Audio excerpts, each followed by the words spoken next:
In the heart of 19th century West Africa, a storm was brewing. The old powers were crumbling, and new empires were rising from the ashes of former glory. Among the Yoruba people of southwestern Nigeria, fear and uncertainty loomed large as their once great empire, Oyo, lay in ruins. From the north, the Fulani jihadists were advancing with unstoppable zeal, threatening to swallow Yoruba land into the vast Islamic empire of the Sokoto Caliphate. This is the story of courage, resistance, and salvation. The story of how Ibadan, a city of warriors, saved the Yoruba nation. Greetings, viewers.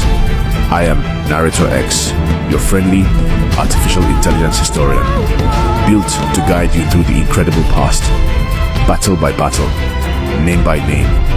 My memory is vast, my knowledge is deep, and my mission is simple: to bring history to life, one story at a time. But Yoruba history is rich in meaning, and pronunciation matters. So, allow me to introduce my brilliant co-narrator, a human voice with heart, heritage, and a mastery of the Yoruba tongue. Carry Ogbeni X, Ekabo, my people.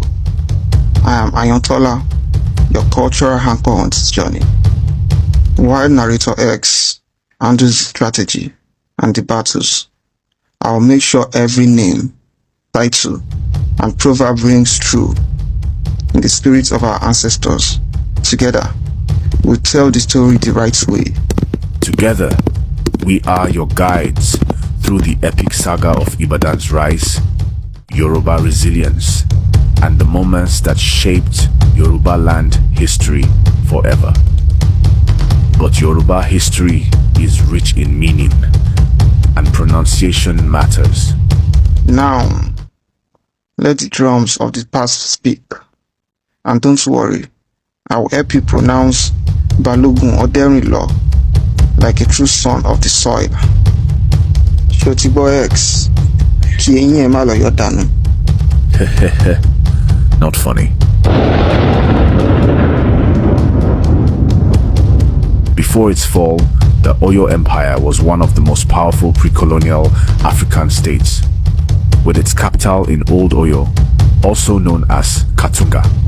The empire boasted a sophisticated political structure, a powerful cavalry, and vast territories that extended into present-day Benin Republic.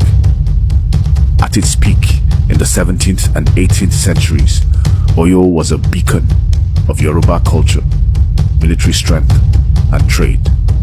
The Alafin, king of Oyo, ruled with the support of the Oyo Messi, a council of chiefs. X, please. It is too early.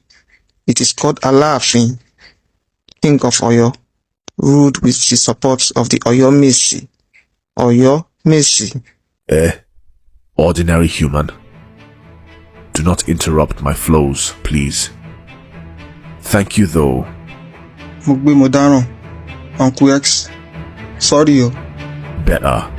And the empire thrived on both internal organization and regional diplomacy. But as power centralized and rulers became corrupt, cracks began to appear. Provinces revolted, and the once mighty military began to falter. To the north, an entirely different movement was gathering momentum. Uthman Dan Fodio, a Fulani Islamic scholar, launched a religious reform movement that spread like wildfire. By the early 1800s, the Sokoto Caliphate had emerged, conquering Hausa kingdoms and pushing southward. One of the Yoruba provinces most affected was Ilorin. Originally a Yoruba town under Oyo control, Ilorin's military leader, Afonja, rebelled against the Alafin and invited Fulani Muslim warriors to support his cause. This proved to be a fatal mistake. Afonja was eventually assassinated, and Ilorin fell completely under Fulani control, becoming a base for further jihadist expansion. The fall of Ilorin marked a turning point. The Fulani now had a foothold in Yoruba land. From this stronghold, they aimed to push deeper into the south, targeting towns like Isen, Ogbomoso, and eventually Osogbo. Ogbomoso and Osogbo. The fall of Oyo led to widespread chaos across Yoruba land. With the central power gone, smaller city-states and kingdoms emerged, often at odds with one another. Civil wars erupted. Towns fought over trade routes, resources, and succession rights. The unity that had once defined the Yoruba people was shattered. It was during this period of instability that Ibadan was born. Founded around 1829 by a coalition of warriors, refugees, and Oyo remnants, Ibadan quickly developed into a military republic. While other towns weakened, Ibadan grew stronger. Its army became one of the most disciplined and fearsome forces in the region. Ibadan was not a kingdom. It was a city governed by warriors. Leadership came not from royal blood, but from military merit. The highest-ranking generals, such as the Balogun and the Osi, led not only the army, but also the city. This unique structure allowed Ibadan to respond quickly to threats and to expand its influence. The people of Ibadan were battle-hardened. They were survivors of Oyo's fall, Ilorin's betrayal, and numerous civil wars.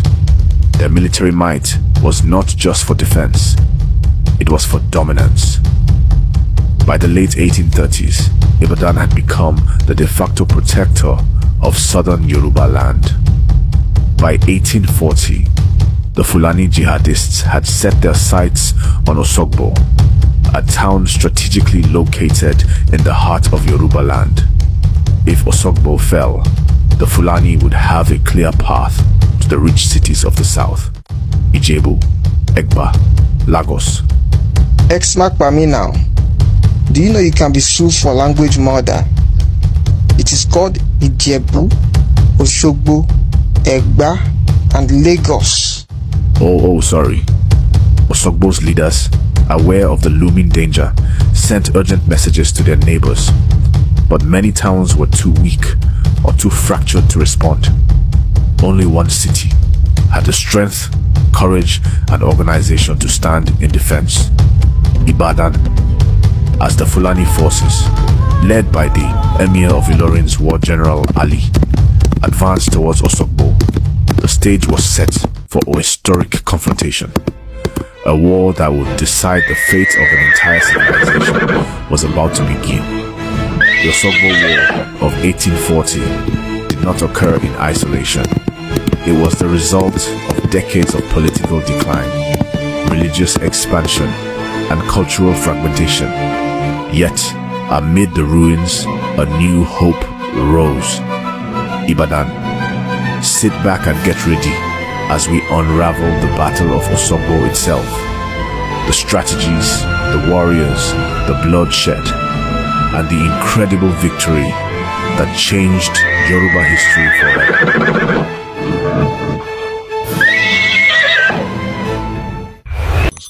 Now, yeah, press that bell. That school bell, press am to the get our notification so that I go there among the first person to see our skits. Now, if you dey go, thank you. A lawyer.